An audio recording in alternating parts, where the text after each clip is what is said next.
Well,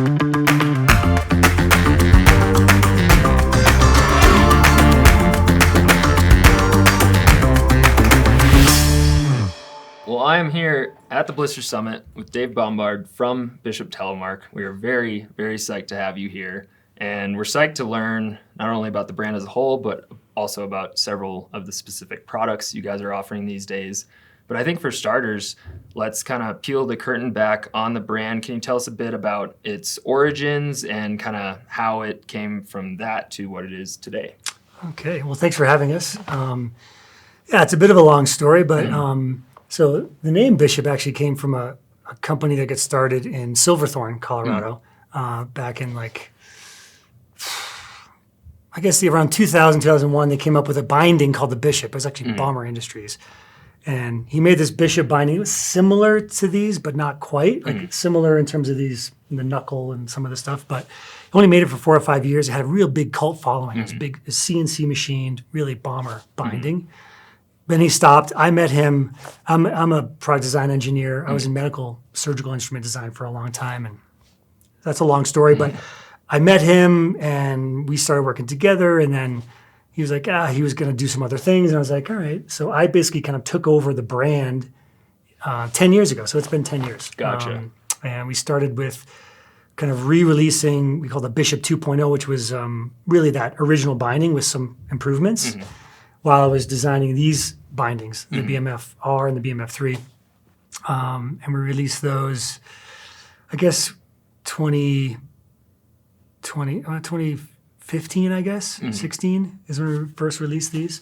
So we started with the bindings, and then I got into skis because, I realized there really wasn't a real Telemark specific ski. And again, through some contacts, I was like, we had an opportunity to make some skis. And so I was really wanting to innovate on the ski side too with Telemark. So the bindings have some really unique features. The skis have unique features. Then we also picked up this Lurk we call the San Juan Stick. So it's a fun pole, kind of goes back to the real origins of skiing, which Telemark really goes back to the origins of skiing, right? It's a way of traveling through the mountains, walking mostly, and then downhill they had to kind of get down, so they'd break off a branch or something and try to hold on to get down to wherever they were going.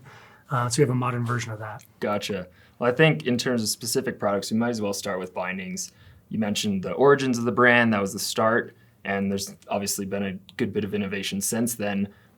First off, I guess, just could you go through the product lineup as a whole and what differentiates each version? Sure.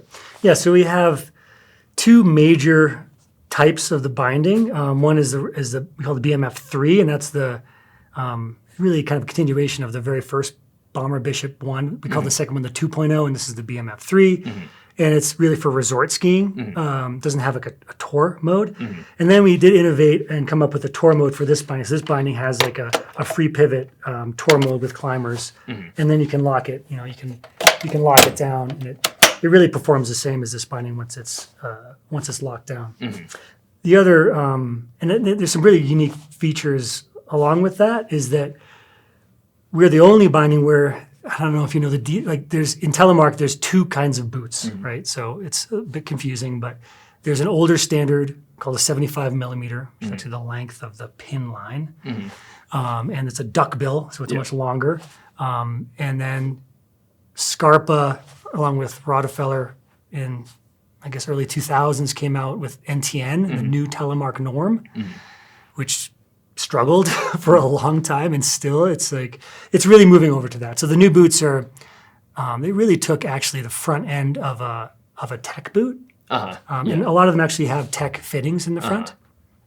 There's Telemark tech bindings, but so they had a new standard, but it didn't really get adopted very quickly. And even today, a lot of people are on 75 millimeter boots. So what we did when I designed this is I allow it to be a 75 millimeter version of this, and then you have the same binding. It's a step in with a break. It's a modern Telemark binding, but you can actually switch it from a 75 millimeter to an NTN. Okay.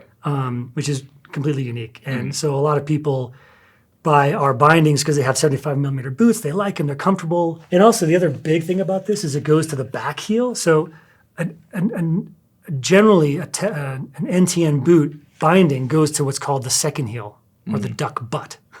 There's the Nice. duck bill and the duck butt. And, ours doesn't. It actually goes to the back heel, which a lot of people also like because it flexes a boot a lot more kind of progressively, and it's really powerful too. Like, you know, our 75 millimeter binding is super rigid and powerful, and it also flexes the boot in a way they're kind of used to, so they can. And then when they go to their NTN, actually, it almost feels the same. In fact, I skied with a 75 millimeter boot on one foot and an NTN the other with one of the bindings and a 135 one NTN, and after a few turns, I was like, oh, I just skied. It didn't really make a difference. So Interesting. that's really unique. The other big thing we have is this switch kit. So every binding comes standard with this kit Okay. that is part of the binding. That gets, you know, drilled into the ski.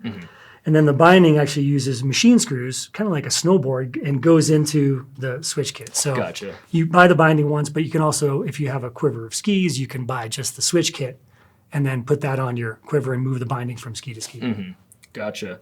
That's exciting. I think the compatibility thing is, I think, a struggle in any industry when you're dealing with standards that seem to be changing or sticking around, or like just long enough where you still have to work for those standards, but then work with the new ones. So it seems like a pretty slick system. Any other like specific components or construction methods, materials that you want to highlight? You know, we have also the way the binding works. So all Telemark bindings have, as you lift your heel, like the heel goes back, right, as you're going. So we have this actually patented sliding plate system where these tubes, there's these springs inside the tube. You can adjust them too, so they're quite adjustable. And we have a regular stiff spring that it comes with. But you can also buy a soft spring. And you can adjust these little spring adjusters in the back. You can move in and fine tune it within that, between the stiff and the soft spring. You know, the step-in is nice because it's also like an alpine type step-in. A lot of patrollers like it because you don't need poles or anything. You just kind of use it's like an alpine style step-in and step-out. Yeah, those are kind of the main features for it. Yeah, so you mentioned right from the start, it sounded like the very first version, durability and just long-term reliability were pretty key focuses. Has that continued to be one of the primary things you think about today with the latest versions? Yeah, absolutely. I mean, you know, as an engineer designer, we did everything we could to try to anticipate the forces, but Tele is just a lot of different forces going on in binding. So we actually iterated this the first 3 or 4 years it was out.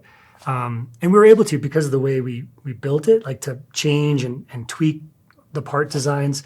In fact, just last year, we were like, okay, this design is really bomber, and we're backing it with the only lifetime guarantee. So we'll guarantee these bindings for the lifetime of the product. You know, some things wear out, like there's parts that'll wear out, but we'll fix them and take care of them. But we're just at the point where, yeah, it's really bomber. It's a big part of the brand, is that we're bomber. We stand behind our product.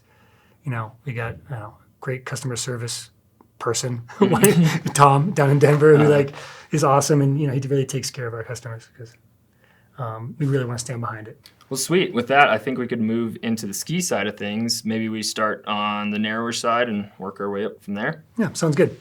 So the narrow ski is a 90 foot, the Gonzo. It's a full camber ski.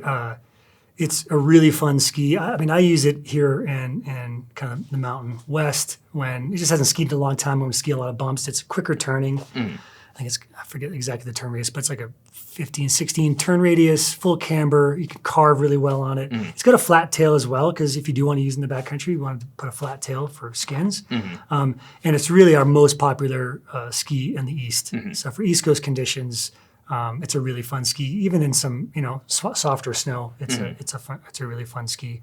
The next one up is the Chetty, and that's kind of our quiver one ski. It's the one I'm on probably 90% of the time here. I was just skiing today on it, and a little bit of soft snow, but there's some firmer stuff out there today. But it's actually really nice, chalky. It's good stuff. But so it has camber, a fair bit of camber underfoot, and an early rise rocker tip. So it's if there's some powder, it kind of keeps that tip up, especially for Tele. You kind of want to make sure you're not going to go over the handlebars. Yeah. So and it likes to charge. That's probably like a 22 to 24 meter turning radius. Gotcha. And it's comfortable at sort of higher speeds and kind of driving it a little harder. And then the powder ski is the other ski we have, the Powder Hound. So that one is a really kind of really modern shaped powder ski. It's 115 underfoot. It's good size, but I also designed it with, it has a lot of rocker, but tip and tail, not as much in tail, because in Tele, I find sometimes you tend to kind of rely, you can't really go forward too much, but you can go back a little bit. So I don't like too much rocker because you can just wheelie out, basically. So it has rocker and tail, not a ton, a fair bit of rocker up front, camber underfoot, that tighter turn radius. So it's really fun. You can slash it, you can pivot it. But also it's nice because when the snow gets a little skied out, you come back down on something firmer and it'll carve because of that nice camber. So it's really kind of fun and even on a groomer. So yeah, and they all kind of, the names like, we definitely have a dog somewhat culture. In fact, Bishop was the name of the original owner's dog. Okay. And so the Chetty is my dog. So I had a Bernese Mountain Dog named Chetty, so we named it Chetty after that. The Powder Hound was named after operations manager dog. And the Gonzo is just the Gonzo. Yeah.